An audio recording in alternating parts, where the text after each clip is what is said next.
Film की शुरुआत में हम एक कपल को देखते हैं जिनका कुछ दिन पहले ही बच्चा पैदा हुआ था, मगर किसी वजह से दोनों ही काफी परेशान घबराए हुए थे और अपने घर के सारे आईनों को वो तोड़ रहे थे। बच्चे की मम अपने बच्चे को झूले में डालकर बाहर किसी काम से चली जाती है, जिसके बाद हम बड़ा ही अजीब सीन देखते हैं। झूले के पास से एक बेबी मॉन्स्टर निकलता है जो उस बच्चे के चेहरे पर हल्का सा कट लगा देता है, जिससे उसका खून निकलने लगता है। उधर जब बच्चे के डैड आखिरी शीशे को तोड़ने जाते हैं तो उसे नहीं तोड़ पाते, क्योंकि उस शीशे में से एक चुड़ैल बाहर आकर उसे जान से मार डालती है। बच्चे की मॉम जब वापस आती है तो ये देखकर काफी घबरा जाती है कि उसका बच्चा भी अब नहीं रहा, वो भी मर चुका है। उसका जिस्म नीला पड़ गया था, जो देखने से लग रहा था कि इसे मरे हुए जिसे काफी दिन हो गए हैं। अब ये चुड़ैल जैसे अचानक आई थी वैसे ही गायब भी हो जाती है, जिसके बारे में समझना काफी मुश्किल था। खैर कुछ वक्त के बाद हम दोबारा से कपल को देखते हैं जिनका भी कुछ वक्त पहले ही एक बच्चा हुआ था। इनमें औरत का नाम रेचल था। ये लोग एक नई जगह पर रहने के लिए आए थे। वो लोग अपना सामान अभी रख ही रहे थे कि इसी वक्त उनके लिए एक पार्सल आता है। ये पार्सल रेचल की मोम ने भेजा था, जिसमें कुछ डब्बे और खिलौने थे जो रेचल की बहन और उसके बच्चे के थे। रेचल की बहन और कोई नहीं बल्कि वही औरत थी जिसे हमने शुरुआत में देखा था, और उसी के बच्चे और हस्बैंड के साथ सब हुआ था, यानी चुड़ैल और बेबी मॉन्स्टर ने उन्हें मार दिया। अब उनके साथ हुआ क्या था ये तो हम जानते हैं, मगर क्यों, इस सवाल का जवाब हमें कहानी में आगे जाकर मिलेगा। सामान को देखकर रेचल खुश नहीं होती, ये सोचकर कि मेरी मॉम ने मेरे बच्चे के लिए पुराना सामान भेज दिया और उस बच्चे के खिलौने जो मर चुका है। इस पर उसका हस्बैंड कहता है जो तुम्हारी बहन के साथ हुआ वो एक हादसा था, और अब अगर हम उन चीजों को वहम ना बनाए तो भी अच्छा है। इन चीजों में एक किताब भी थी जिसमें एक दूसरी जुबान में कुछ लाइन्स लिखी हुई थी, कुछ तस्वीरें थी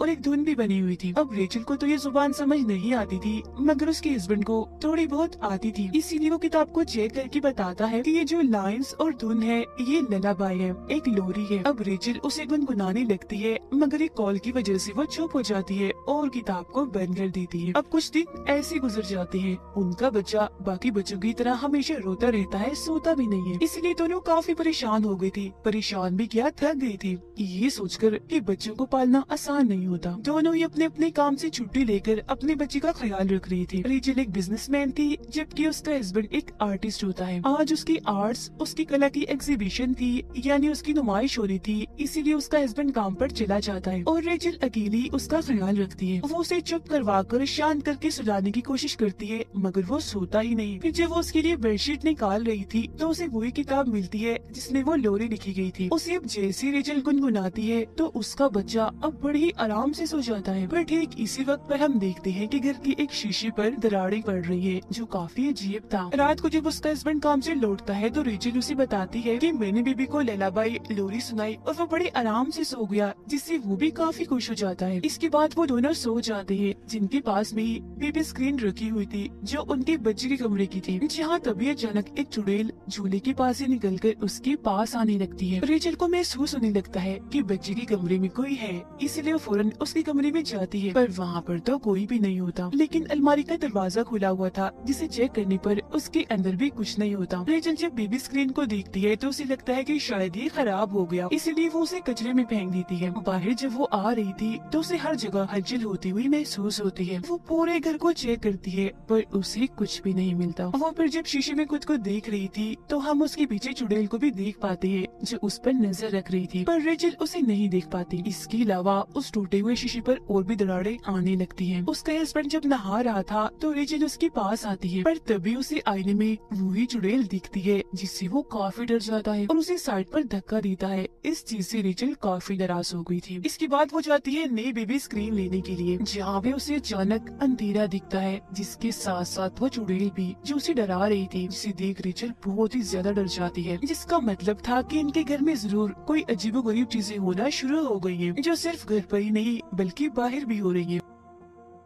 अब वो जो चुड़ैल थी वो शीशे के अंदर से ही रेचल और उसके बच्चे पर नजर रख रही थी और दरारें भी उस पर बढ़ती ही जा रही थी। अब रेचल को अपने बच्चे के कमरे से उसके रोने की आवाजें आने लगती है, मगर हैरत वो तो उसके पास ही था, इसीलिए घबराते हुए वो उसका कमरा चेक करने जाती है, जहाँ झूले में एक और बच्चा रो रहा था। वो जैसे कंबल हटाती है तो वहाँ कोई बच्चा नहीं बल्कि खिलौना था। वो इन सब चीजों से काफी डर गई थी और आस पास के दरवाजे भी क्योंकि अपने आप ही खुल रहे थे, बंद हो रही थी, तो वो घर से बाहर जाकर बैठ जाती है। फिर उसका हस्बैंड जब घर आता है तो वो उसे भी बताती है कि मुझे बहुत डर लग रहा है, शायद घर के अंदर कोई है। तो अब एक रॉड लेकर अंदर जाकर वो चेक करने लगता है, पर उसे भी वहाँ कोई नहीं दिखता। पर हड़बड़ी में उसका तोता अपने पिंजरे से बाहर आकर वहाँ उड़ने लगता है और गलती से वो उस तोते को मार देता है। अब ये तोता बचपन से उसके साथ था, इसीलिए वो काफी दुखी हो गया था। जहाँ तभी आकर रेचल उसे संभालती है। वो उसे कहती है कि शायद इस सब में मेरी गलती है, मैं अभी अपनी बहन की तरह पागल हो रही हूँ। जिस पर वो उसे समझाता है कि इसमें तुम्हारी कोई गलती नहीं है, तुम्हारी बहन तो पूरी ही पागल हो गई थी,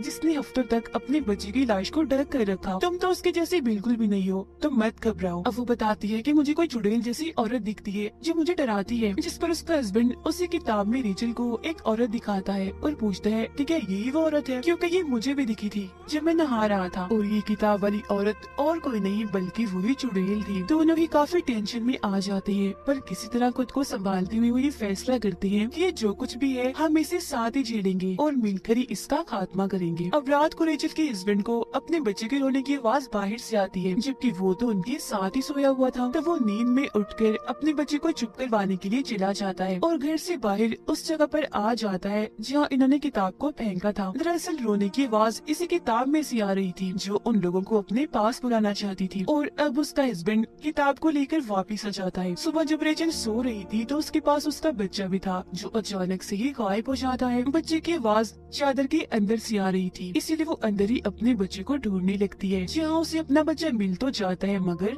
मरा हुआ, जो देख वो काफी घबरा गई थी, जबकि असल में उसका बच्चा बिल्कुल ठीक था, जिसे देखकर उसकी जान में जान आती है। अगले दिन उसका हस्बैंड अपने बच्चे को लेकर चला जाता है क्योंकि आज रेचल ने किसी जरूरी काम से जाना था। रेचल का हस्बैंड अब एक चर्च में जाता है जहाँ आकर उसकी मुलाकात एक प्रीस्ट से होती है, जबकि दूसरी तरफ हम रेचल को एक मेंटल हॉस्पिटल में जाता हुआ देखते हैं जहाँ उसकी बहन थी। रेचल का हस्बैंड उस प्रीस्ट को सब कुछ बताता है जिन चीजों का उन्हें सामना करना पड़ रहा था, और वो किसी एक्सोर्सिस्ट के बारे में पूछता है जो भूत प्रेत को कंट्रोल करने के माहिर होते हैं ताकि उन्हें कोई मदद मिल सके। ये सारी बातें सुनकर प्रीस्ट उसे कहती है कि बिल्कुल यही सब रेचल की बहन भी पूछती हुई आई थी, और अब वो उस किताब को देखकर उसके बारे में बताने लगती है। उधर रेचल भी अपनी बहन को सब कुछ बता देती है, जो सुनकर वो कहती है कि क्या तुमने वो ललाबाई लोरी तो नहीं गाई, जिस पर रेचल हाँ में जवाब देती है। जिस पर उसकी बहन डर जाती है और कहती है कि मैंने वो सारा सामान लॉक करके रख दिया था ताकि वो किसी को भी ना मिल सके, मगर वो तुम तक आ गया है, लोरी भी तुमने गा ली है तो अब बहुत बुरा होगा। और अब रेचल की बहन और प्रीस्ट उस किताब के बारे में बताने लगते हैं। तो यहाँ अब सामने आएगी उस चुड़ैल और लोरी की कहानी। अब जैसा कि हम जानते हैं कि दुनिया बनने से पहले गॉड ने सबसे पहले एडम और ईव को बनाया था, पर अक्सर लोगों का कहना है कि उनसे पहले गॉड ने एक औरत को बनाया था जिसका नाम लिलिथ था, जो कि बहुत ही खूबसूरत थी। अब एडम ने एक खास किस्म की लोरी बनाई जो सुनकर लिलिथ हमेशा उनके पास आ जाया करती थी। लिलिथ उनके साथ रहना चाहती थी, मगर ईव की वजह से वो उसके साथ नहीं रहना चाहती थी, और लिलिथ की इसी गलती की वजह से उसे उस जगह से निकालकर जंगल में छोड़ दिया गया, जिसके बाद वो जंगलों में भटकती रही और वुल्व्स भेड़ियों के साथ रहने लगी। जिसके बाद उसने जन्म दी डिफॉर्म बच्चे जो किसी भी तरह इंसान नहीं दिखती थी, वो नॉर्मल नहीं थी क्योंकि वो बस थोड़ी बहुत इंसान थी, बाकी वुल्फ जैसी थी। फिर जब एडम और ईव के बच्चे पैदा हुए तो क्योंकि वो इंसान और प्यारे भी थे तो उनके बच्चों से लिलिथ को जलन होने लगी, इसीलिए उसने उनके बच्चे चुराना शुरू कर दिए, जिसके बाद नस्ल दर नस्ल यही चलता रहा। और इस नस्ल में कोई खास किस्म के बच्चे नहीं थे बल्कि पूरी इंसानी नस्ल के बच्चे थे जो कि एडम और ईव से पैदा हुए थे। ऐसा होने की वजह से एडम ने गॉड से दुआ मांगी, इसलिए गॉड ने लिलिथ को उठाकर एक खतरनाक दुनिया में फेंक दिया। अब रही बात ललाबाई यानी लोरी की, तो ये लफ्ज तो आया ही लिलिथ से बचने के लिए, मतलब कि ये एक ऐसी लोरी थी जो लिलिथ से बच्चों को दूर रखती। मॉम सी लोरी गाकर अपने बच्चों को लिलिथ से बचाती, पर वो क्योंकि काफी चालाक थी इसीलिए यहाँ उसने एक चाल चल दी। उसने वही एडम की खास लोरी उठाई और उसमें कुछ ऐसे बदलाव किए जिसे पढ़ने से वो दोबारा से जाग जाएगी, वापिस आ जाएगी। और यही वजह है कि इस ललाबाई लोरी के जरिए आज भी वो बच्चों को ले जाने में कामयाब रहती है जब कोई उसे गाता है। उसकी बहन कहती है कि मैं तुम्हारे बच्चे को बचा सकती हूँ, बस मुझे यहाँ से निकालो, जिसके लिए रेचल मान जाती है। उधर रेचल का हस्बैंड उस प्रीस्ट से मदद मांगता है, जिस पर वो कहती है कि ये सिर्फ कहानियाँ हैं, झूठी दास्तान है, सच नहीं है, तो इसमें मैं तुम्हारी कोई मदद नहीं कर पाऊंगी और तुम भी रिलैक्स हो जाओ। जो सुनकर गुस्से में उसका हस्बैंड यहाँ से चला जाता है। घर आकर वो देखता है कि बाथरूम की सारी टैप्स टूटियां खुली हुई है जिनमें से पानी आ रहा था, तो वो अपने बच्चे को कमरे में छोड़कर उन्हें बंद करने वॉशरूम में चला जाता है, जहाँ तभी दरवाजा दरवाजा अचानक बंद हो जाता है। बाहर उसका बच्चा अकेला था, जहाँ तभी उसके पास बेबी मॉन्स्टर आता है, जो कि और कोई नहीं बल्कि लिलिथ के बच्चे हैं। और शुरुआत में भी झूले के पास हमने जिस बेबी मॉन्स्टर को देखा था, जिसने बच्चे के चेहरे पर कट लगाया था, वो भी और कोई नहीं बल्कि लिलिथ का ही बच्चा था, क्योंकि ये भी दरअसल इंसान के बच्चों को पसंद नहीं करते थे। अब वो रेचल के बच्चे के सामने शीशे का एक बर्तन तोड़ देती है, जिससे बच्चे के सामने ढेर सारा कांच बिखर जाता है, जिससे कि उसे किसी भी वक्त लग सकता था। उधर बाथरूम में रेचल के हस्बैंड को भी लिलिथ की झलक दिखाई देती है। बच्चा कांच के टुकड़े से अपना हाथ जख्मी करने ही वाला था कि तभी यहाँ रेचल आकर उसे ऐसा करने से रोक लेती है। उसके साथ उसकी बहन भी थी, जिसे देख उसका हस्बैंड पूछता है कि तुम इसे यहाँ क्यों लाई हो। जिस पर वो कहती है कि ये हमारी मदद कर सकती है, पर क्योंकि वो तो उसे पागल समझता था तो उसे ये चीज ठीक नहीं लगती। रेचल की बहन बताती है कि लिली पहले मेरे बच्चे को ले गई और फिर मेरे हस्बैंड को भी उसने मार डाला था, तो अब हमें कैसे भी करके तुम्हारे बच्चे को बचाना है। उस पर हर वक्त नजर रखी जाए और शीशों को ढक कर रखा जाए, और जब भी हम लिलिथ को देखें तो फौरन हम वहाँ से भाग जाएं, क्योंकि शीशे के जरिए ही वो नजर रखती है और वहाँ से आती जाती है, क्योंकि वो उसका रास्ता है अपनी दुनिया से यहाँ आने का। रेचल के हस्बैंड के पास एक आदमी की कॉल आती है, जो उसे बताता है कि मैं सीनियर प्रीस्ट हूँ, मेरे पास तुम्हारी ये किताब आई है, और जिस प्रीस्ट के पास तुम गई थी उसने मुझे बताया है कि तुम्हें मदद चाहिए, तो तुम बताए हुए घर के पते पर फौरन आ जाओ। तो वो ऐसा ही करता है, उस घर के लिए फौरन निकल जाता है। अब घर में रेचल और उसकी बहनी बच्ची का ख्याल रख रही थी। जहाँ रेचल उससे कहती है कि मुझे लगता है मैं एक अच्छी माँ नहीं बन सकती, जो सुनकर उसकी बहन समझाती है कि ऐसा मत सोचो, ये सब तुम्हारे दिमाग में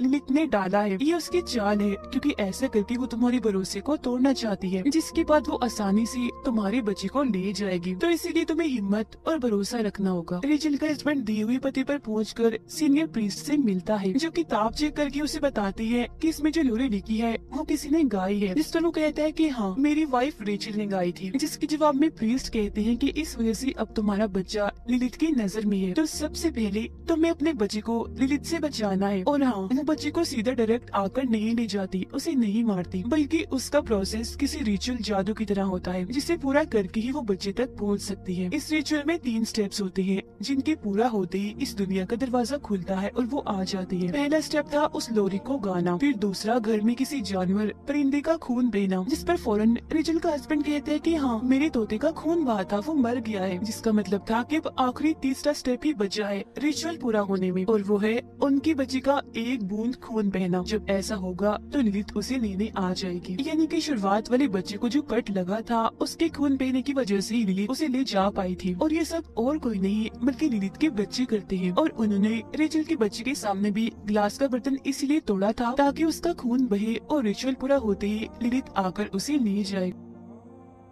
अब प्रीस्ट उसे कुछ खास किस्म की मोमबत्तियां और एक दुआ लेकर देते हैं, साथ में ये भी कहते हैं कि तुम्हें पूरे यकीन भरोसे से इस दुआ को पढ़ना होगा, क्योंकि लिलिथ बेशक ताकतवर है पर भरोसे की आगे नहीं। इसके बाद उसका हस्बैंड वहाँ से जाने के लिए निकल जाता है, जबकि प्रीस्ट उस किताब को अपने पास ही रख लेती है, क्योंकि ये किताब दुनिया के लिए खतरनाक है। उधर लिलिथ के बच्चे रेचल के बच्चे के पास आ रहे थे उस पर हल्का सा कट लगाने के लिए, पर तभी रेचल की आँख खुल गई थी तो वो बच्चे को अपने गोद में उठा लेती है। अब तभी उसके पास रेचल की बहन आती है, कहती है तुम थोड़ा आराम कर लो, तब तक इसे मैं संभालती हूँ। लेकिन यहाँ पर हमें उसकी बहन के इरादे कुछ ठीक नहीं लग रहे थे, क्योंकि वो शीशे पर से कपड़ा हटा देती है, जो उसे नहीं करना चाहिए था। साथ ही बच्चे को सुई भी चुभाती है, जिससे उसका खून निकल जाता है, जिसके बाद वो लोरी खाने लगती है, जो सुनकर रेचल काफी हैरान हो जाती है और उससे पूछती है कि तुम ऐसा क्यों कर रही हो, जिस पर उसकी बहन बताती है कि मेरा बच्चा अभी भी जिंदा है, जो दूसरी दुनिया में लिलिथ के पास है, और मैं उसे वापस लाना चाहती हूँ। जब लिलिथ आएगी तो तुम्हारे बच्चे को ले जाकर वो मेरा बच्चा मुझे वापस लौटा देगी। और हाँ, मैंने ही वो किताब सामान में रखकर तुम्हारे पास भेजी थी। जब से तुम्हारा बच्चा पैदा हुआ था मैं इसी वक्त का इंतजार कर रही थी, जिससे साफ जाहिर था कि उसकी बहन ही उसकी दुश्मन बन गई, यानी कि ये भी एक जलन ही थी। रेचल को अपनी बहन का ये रूप देखकर बहुत गुस्सा आ गया था, इसीलिए वो उस पर हमला कर देती है। उनकी हाथापाई हो रही थी कि इसी बीच लिलिथ आकर रेचल के बच्चे को अपने साथ ले जाती है, जिसके बाद रेचल के पीछे उसकी बहन आकर उसे शीशे में खींचकर ले जाती है, जो दरअसल उसे लिलिथ की दुनिया में ले आई थी। उधर जब उसका हस्बैंड घर आ रहा था तो लिलिथ उस पर भी हमला कर देती है, पर वो जैसी तैसी करके बच जाता है। अंदर जब वो आता है तो उसे शीशे में रेचल दिखती है, जो अगले ही पल गायब हो गई थी। इसीलिए वो सारी मोमबत्तियों को जलाकर सारे शीशों को चेक करने लगता है। लिलिथ की दुनिया में उसकी बच्ची रेचल पर हमला कर देती है, पर वो जैसी तैसी उनसे बच जाती है। जहाँ तभी उसके पास उसकी बहन आकर कहती है कि अपने बच्चे को बुलाओ।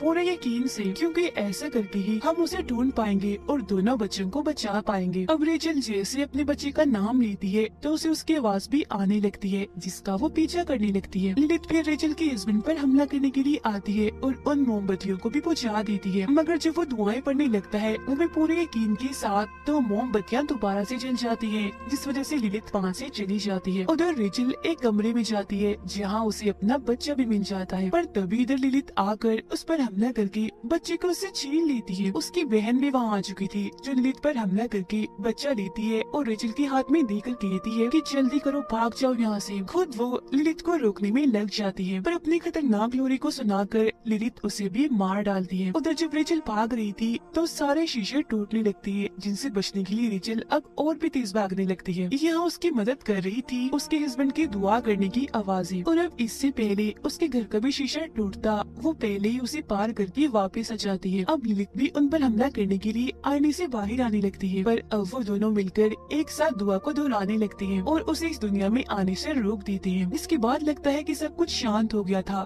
ठीक था, पर ऐसा नहीं हुआ, क्योंकि रेचल की बहन ने अपने बच्चे को उसके बच्चे से बदल दिया था। मतलब कि रेचल जिस बच्चे को बचाकर लाई थी वो उसका नहीं था, बल्कि उसकी बहन का था। और जब वो बच्चा चेक करती है तो सच में उसकी बहन का ही था, जबकि उसका अपना बच्चा तो अभी भी लिलिथ की दुनिया में उसके पास था, जो देखकर वो बहुत ही ज्यादा दुखी हो जाती है। और अब यहाँ उसकी बहन का मकसद तो पूरा हो गया था, वो सिर्फ अपने बच्चे को ही बचाना चाहती थी, जिसका मतलब साफ था कि वो सच में ही पागल हो गई थी। बेशक खुद भी वो एक माँ थी, पर उसने इस बात का लिहाज नहीं रखा कि उसकी बहन भी एक बच्चे की माँ है। इसके बाद हम देखते हैं कि रेचल का हस्बैंड उस किताब को चुराकर रेचल के पास ले आता है, क्योंकि अब ये दोनों अपने बच्चे को वापस लाने के लिए लिलिथ की दुनिया में जाना चाहते थे। पर अब उनका सामना सिर्फ लिलिथ से ही नहीं बल्कि किसी और से भी होगा, और वो थी वहाँ बनने वाली एक नई चुड़ैल, जो और कोई नहीं बल्कि रेचल की बहन थी। जी हाँ, और अब उसके पास ही रेचल का बच्चा है, जिसका मतलब था कि अब चीजें पहले से भी कई भयानक और खतरनाक होने वाली है। और बस इसी ड्राउनी एंडिंग के साथ ही ये कहानी इधर ही खत्म हो जाती है।